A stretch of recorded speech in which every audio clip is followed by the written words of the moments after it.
respected the director and also principal of the University College of Law, Telangana University, Dr. K. Prasanna Rani Garu, Head Department of Law, Sri Dr. B. Sravanti Garu, and the keynote speaker and chief guest, Sri Sheshendra Shesha Bhattar Garu, who came all the way from the United Kingdom to attend this international colloquium, and also my fellow colleagues on the dais and off the dais, and also my dear students. So as you know that today we are holding a international colloquium on a burning topic, that is the international interdisciplinary education system in the UK and India. You know that if you see our historical perspectives, we have got a deep ties with the United Kingdom. Why? Because they ruled us for 200 years. Before to that also we had a trading relations. That is during the time of Pule Harbour, the Douro Triges trading was done with India. This is we cannot say what is the time of this, but the archaeological discoveries found that we had a deep sort of trading relations were there since ancient time.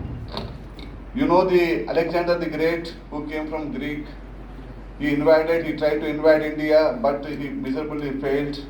We know that only, but before to that also we could make a research, we can get this sort of information. And as you know that India was ruled for 200 years. The East India Company was started as a trading company in 1600, and the trading company slowly gained territories by influencing and infighting in between the different kings in India. Where on account the trading company was converted into governing company. Of 1857, the rebellion first was by 1858. And thereafter, during this time, the British rule, we know that the Britishers had committed or they taken away all our wealth. But if you observe closely, the Britishers, though they have blundered they have taken away our wealth, but including the Kohinoor diamond, but the modern system of education was introduced by Britishers under the Macaulay. As roads are there connecting North India to South India or west to east was a gift of the Britishers. Even telegraph system was introduced by the Britishers. So they did both positive aspects and negative aspects to India. If you go, as you well aware, we are well aware the national movement under the Indian National Congress of A.C. Hume. So the party founded by one of the oldest party in India was founded. One of the founder was the A.C. Hume. So he was also a Britisher. So British had impacted us in every form of our life. As on today also, just now Madam has speaking, the new educational policy. So new educational policy, before the new educational policy and after new education policy, we have got impacted with this the British system of education. In way back, Lord Macaulay, I just told you. In addition to that, many of our students have destination point became the Britain. The first destination point is US and Canada, but now the second most destination point is Britain. Why? Because they can do their education and they can work for 20 hours in a week, and by part-timer. There are even some students are working more than 20 hours by cash and carry system, cash and take away system. So 20 hours, beyond 20 hours. It is a time to, though that my son is studying in London, though officially is working for 20 hours, but he did more than 20 hours because there is a shortage of labor. The exit of Britain from the European Union, Brexit talks when failed, all European people, they have migrated, again gone back to, from left the shores of Britain, and there was a severe shortages. You know, recently, just 1 year or 10 months back, we have seen there was a shortage of petrol in Britain. Why? Because petrol is abundantly available throughout the world. Why there is a shortage in Britain? Because there are no workers or drivers are there. So when the drivers are there, not there, then there you could see the shortage of petrol. So in every sector, the foreigners have playing a tremendous role, and in our Indian and UK relations are concerned, as you know that, as we well aware that the Asian immigrants, there are a lot of demand is there in the United Kingdom. That too, particularly the people from, students from India, Sri Lanka, Pakistan, Bangladesh, they prefer it. Because they are, why they prefer? Have any idea about the preference to these students? Why? Because we know English. The other people, Chinese or Japanese or some other Filipinos, they are not well aware of English.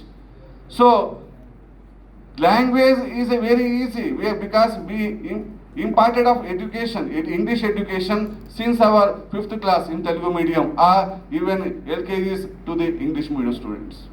So language became a kind of a aspect where our students are mostly preferred if you go to work in the UK or USA. You know, one fact I got, remember that in Japan, the highest paid person is a English teacher or English professor, because Japanese people not aware the English language. If you have anybody having any BEd degree, having the English proficiency, it is better to move to Japan.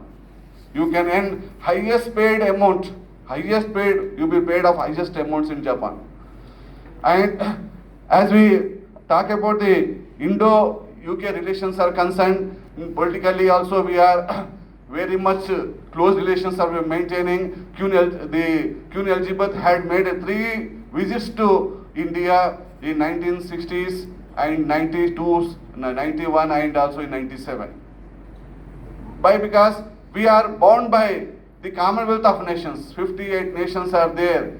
The head of the Commonwealth is be considered as a head to us also. Though we became a Republic of India, we proclaimed as a Republic of India in 1950s, but still we regard the Britain is the status of the headness. And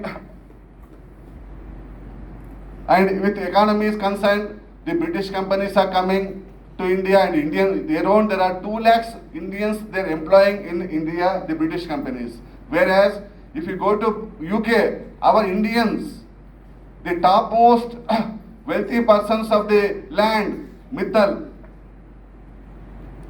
and also many people they're giving employment not only to Britishers, but also they're providing employment to around 70,000 employment opportunities have been provided by the Indian entrepreneurs or industrialists in the Britain to different British workers.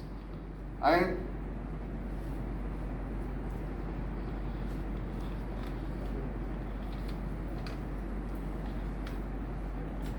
so it's a time to remember the current Prime Minister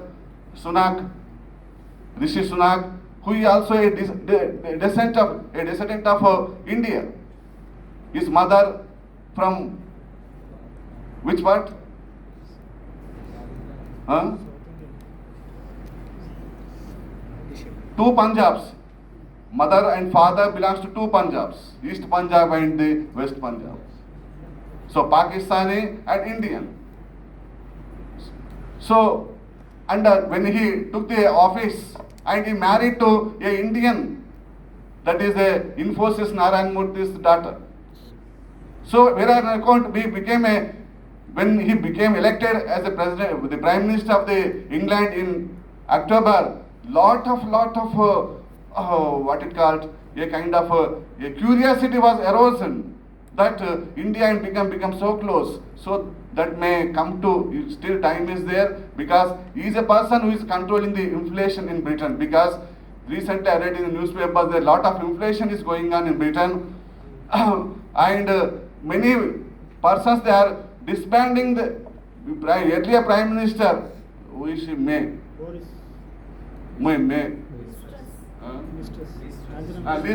Liz Truss. She resigned, forced to resign because she unable to tackle the economic problems in Britain. But again, the burden fallen upon the Indian, the Richmond, the MP, the Conservative MP from the Conservative Party, he took over, and we feel it is a proud to all Indians, because Indians can tackle any sort of hardships or problems that is there in our blood. So with this, still lot to there, but I have provided of only 8 minutes. I think so I exceeded my 8 minutes, and thank you for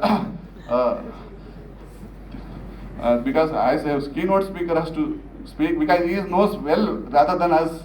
Only we are browsed or we are reading in the newspapers, and that is our information. He is in the field, he can provide in-depth information regarding all these things, and I thank you one and all for patiently hearing me. Thank you.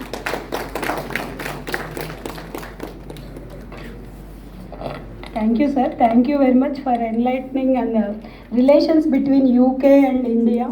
What is the origin and how at present what is